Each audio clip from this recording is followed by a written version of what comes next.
A few moments later. Gumagalaw yung kanyang ilong. Sabihin, namunas na ng ilong. Pinunasan na yung ilong. Sabihin, lumulo na talaga. Welcome back. Papa Edo, kumusta na? Ano na ang balita? Kay Papa Eds. Welcome back sa ating channel, mga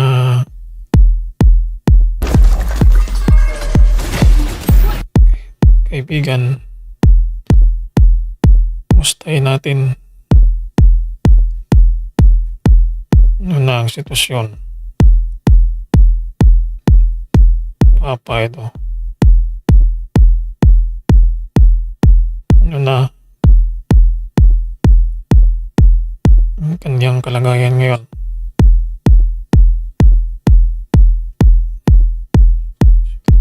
Okay na ba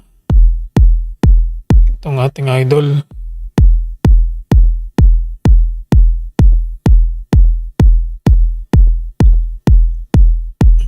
Musta kaya? Ano na kaya ang lagay ni Papa Eds?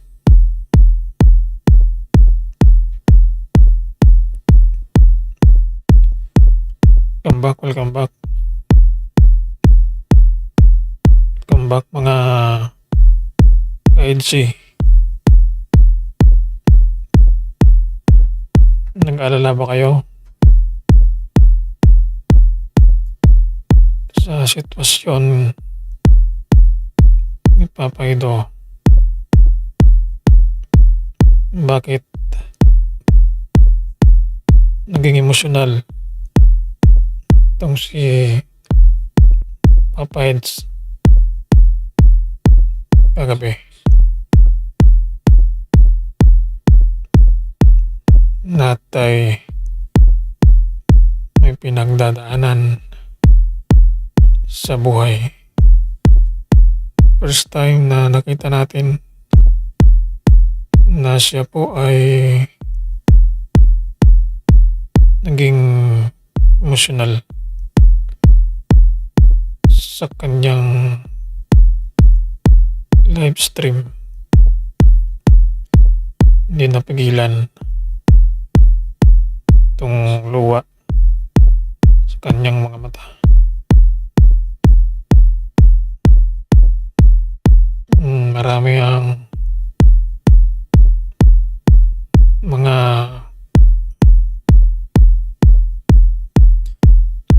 sinasabi ang iba na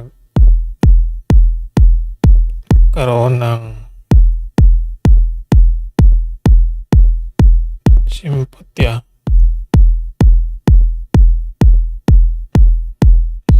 sino ang nakakita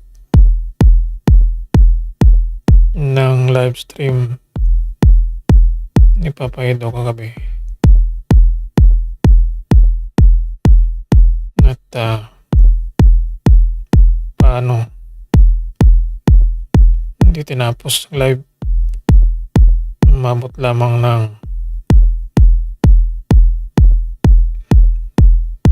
11 minutes kanyang live streaming.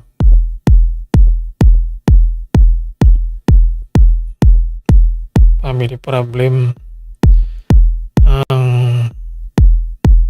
sinabi ni Papa Edo. Bakit naging emosyonal sa kanyang live kagabi?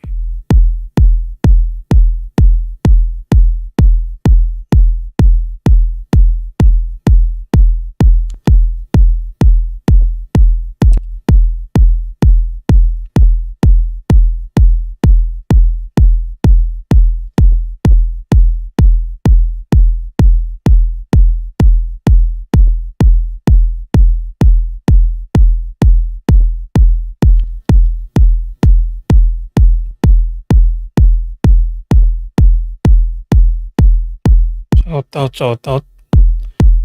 Lahat ng mga silent viewers natin.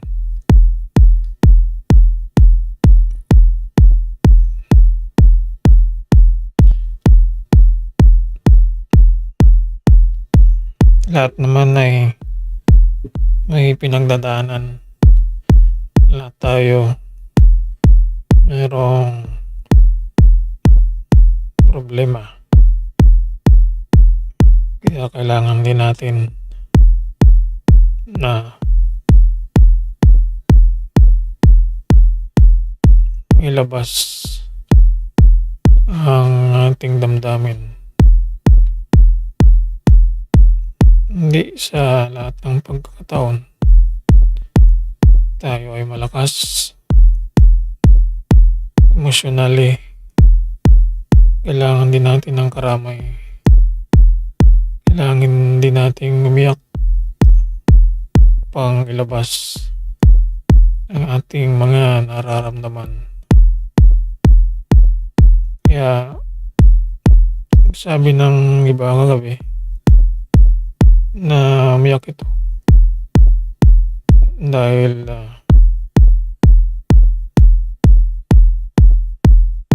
sa pag sinabi family problem ay baka may sakit tong kanyang papa. Kaya